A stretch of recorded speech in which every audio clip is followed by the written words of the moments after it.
All right. Well, we have wonderful Linda Hay here today as my guest. And as I mentioned, she's an RN and she's been doing grief counseling for a number of years. And she has a business where she helps people get healthy through hypnotizing people.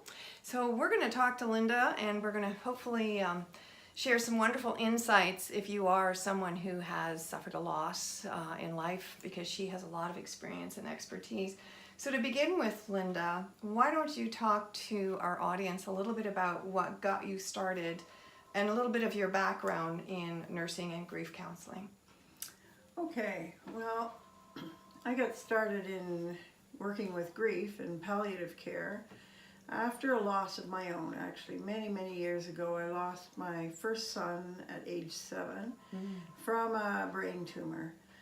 So after I healed, which took me a few years for sure, I really was desperate to meet some other families or parents who'd lost children.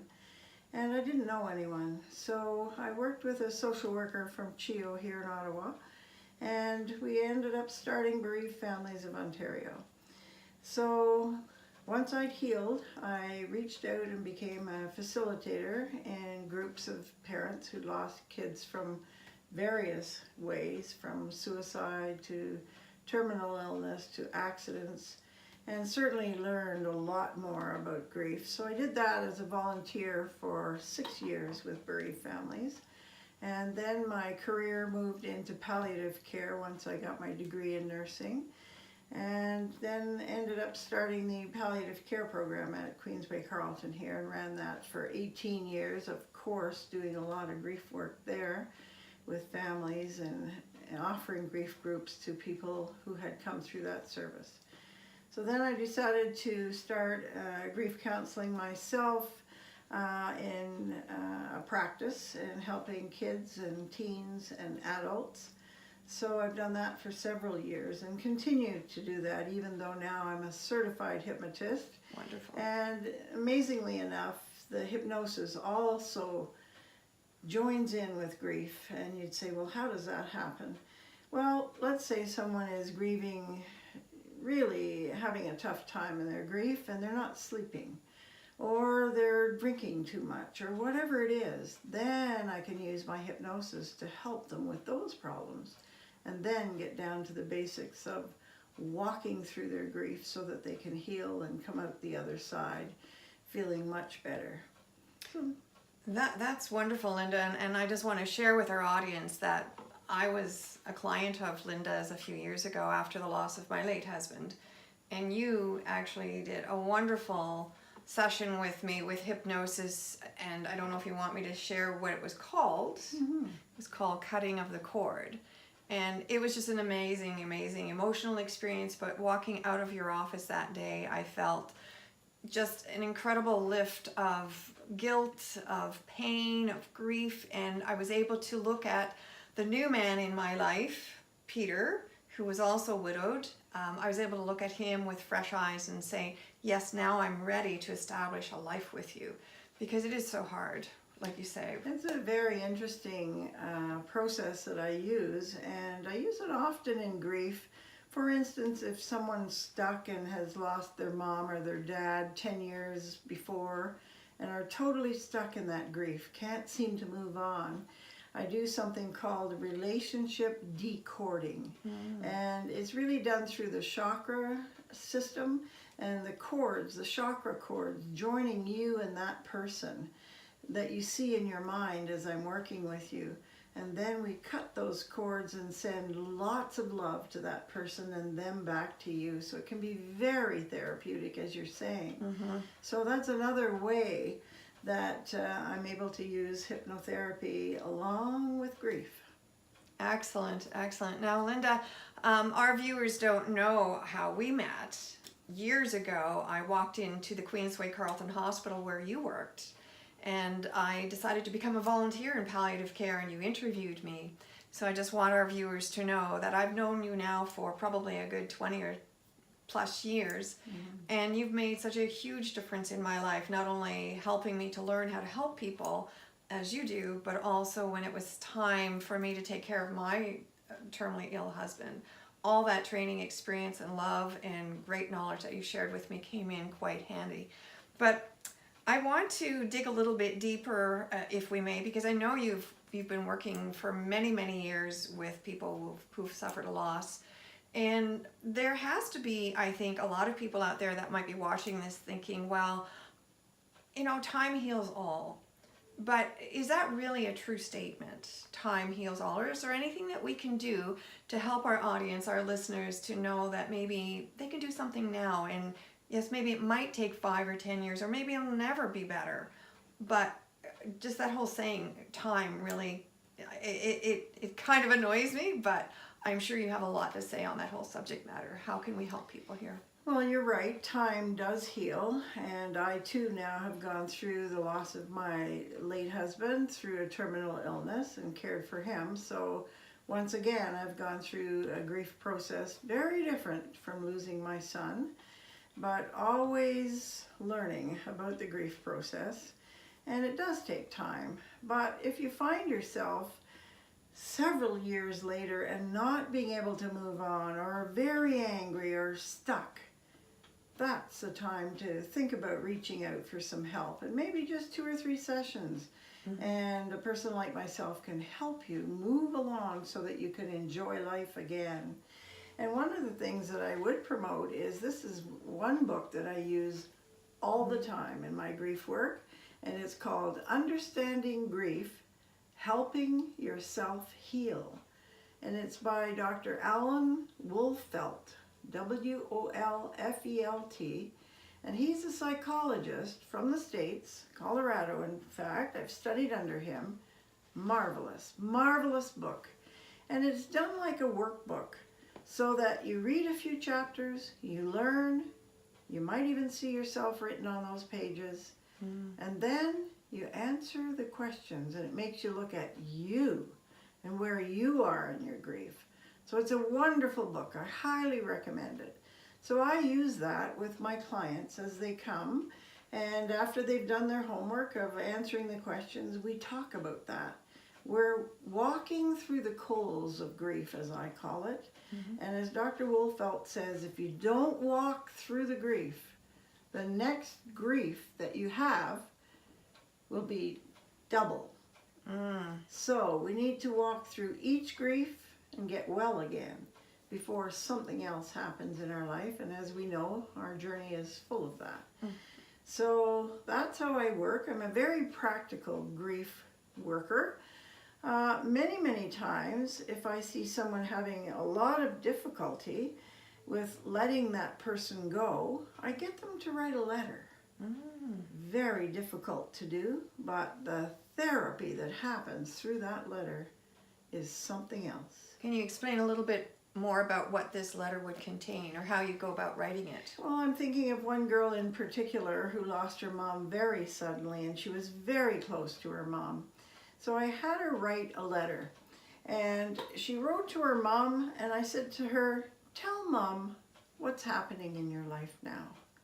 She'd want to know that you had a baby that you couldn't have for 10 years, things like that. So I gave it to her as homework, and she had a week to do it, and she came back, and I said to her, what was that like? She said, it was very hard, but I feel so good now that I've shared things with my mom. And then I had her, the next week, write a letter from her mom back to her. Oh, interesting. So very interesting what can happen, because then she talked like her mom would to her, and she knew what her mom would say, how proud she was that she had this new little girl. Yes. And she really walked through the coals of grief and came out a new person. And no one else in her family could she talk to about the grief of her mom, because all the children, there were 4, they all had a different relationship with the mom, and the boys wouldn't talk about it at all. And her sister didn't have a good relationship with her mom, and her dad had divorced the mom. So she was all alone in her grief, at least that's how she felt. So I reached out to her, and she was very grateful. So that's just one incident of how I work with people very practically. Yes. And everybody would be different. I would think every new client coming in has a different circumstance, but there are some similar things we all go through as a grieving spouse or a grieving sister or family member, correct? Are there certain stages that we should watch for that we would go into right almost after the loss of that loved one?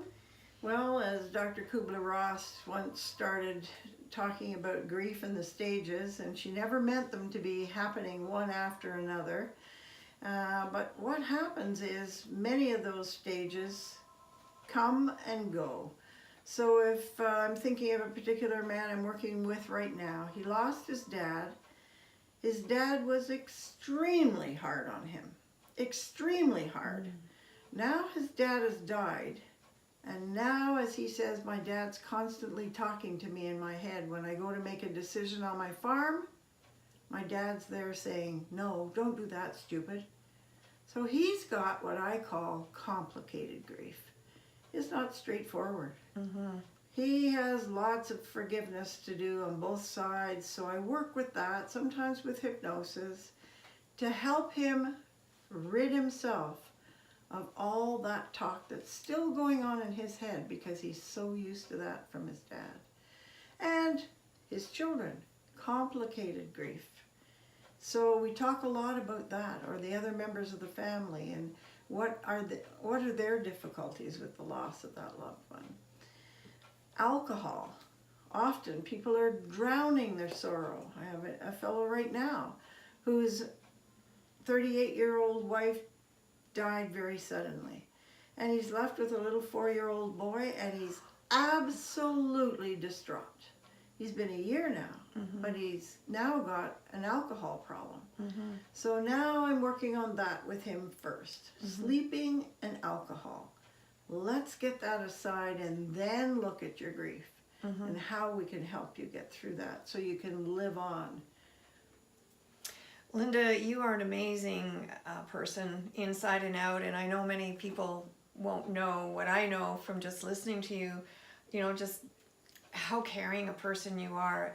There has to be one reason why you keep putting yourself out there to help people. What is it that you get back from this? Well, it's like I spent 25 years in palliative care, and people say to me, how did you ever do that? Well, in nursing, we're very lucky. We can choose the area that we feel we're suited to. And because of the loss of my son, I knew within a year or two that I would want to go into palliative care. Not with children, I knew that was too close, but I just felt there was so much more that could be done in palliative care and the caring. So, believe it or not, the rewards for me were incredible. To be able to walk into a family, make that patient comfortable, get rid of their pain from expertise in our nursing profession and working with their physicians, and to be able to help the family. Maybe say their last goodbyes, maybe help them not be afraid of the dying process, make it normal, teach them to bring their children to the funeral, to help the children understand what death is. That's a huge, huge thing when you're working as an adult with little ones, like I was with another child at 3.5. How do you explain the death of her brother to her at 3.5? So it was a continuous challenge for me. So those were the kinds of things that I tried to bring to other families. So the rewards for me were terrific. Absolutely. So as I explained to people, we're one step back because we're not emotionally involved like if it was our loved one, so that we are able to help them. So that's what the gift was to me. And now I go on with my expertise because for me it's an extension of my nursing.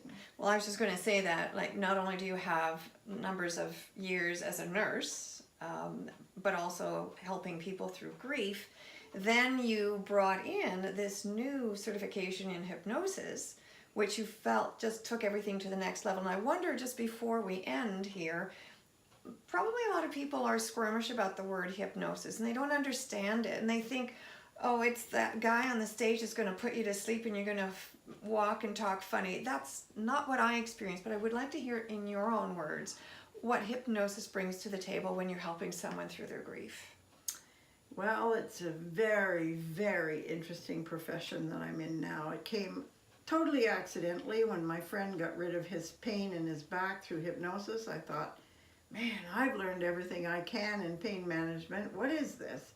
So I was very curious, and I decided to study it and do the exams and become certified. I've never looked back. This is the ultimate in helping people. So now my nursing, my counseling, and now helping people use their own subconscious mind to stop smoking, to help them with anxiety. Today I got a request to help somebody get through an exam. Yep, using your own subconscious mind. It's incredible. So I've branched out and do a lot of work now in Parkinson's and MS and fibromyalgia. It's fantastic learning. So I just keep going. Good for you. And if people would like to connect with you or learn a little bit more about what you do, what is your website? How can they get in touch with you? Okay, my name again is Linda Hay, and it's www.lindahayhypnosis.com.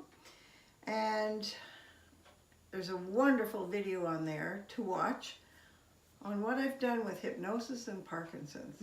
So it'll just give you an example of how hypnotherapy can help people with symptoms like Parkinson's or MS. I know it's a wonderful story, and I've met the lady in person that she actually helped. Pretty remarkable story, and as well, you've been invited to speak at symposiums, I think, down in Las Vegas and in Canada, so definitely check her out. So Linda, our time has come to a wrap. I want to thank you once again from the bottom of my heart. I know you have a very busy schedule. And just in closing, is there any last thing you would like to share with any of our listeners here that you think might add some value? I think maybe the thing that comes to mind is if you're having trouble with your grief, don't be afraid to reach out and let somebody know. It might be a simple chat with a grief counselor, somebody who understands grief, who can just give you some practical ideas to get you through those tough months and get you back to living again. Yes, we never forget the person that we've lost, but we learn to live with it, right? We learn to live with it.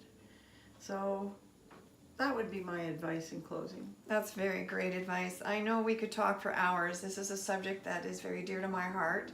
And as well, you have been just an amazing friend and helped me through my own grief. 3 years post being widowed, I thought I had it all in the bag and I could handle everything, but even 3 years later, I was sitting in your office looking for help. So this is what can happen. You just never know when you need that person to talk to, and someone like Linda, very qualified, very experienced, very caring. She's genuine. She's the real deal. She doesn't need to do this for a living. She does this because she has a passion to help others. And that's why I've asked her today to be my guest on the Groovy Widow. So thank you all for joining us. I'm Sue LeBrun signing out once again. And do check out my upcoming interviews. We have some exciting new guests coming in the near future and some other great surprises. So thank you all for joining us. And thank you, Linda. You're welcome. My pleasure. Been great.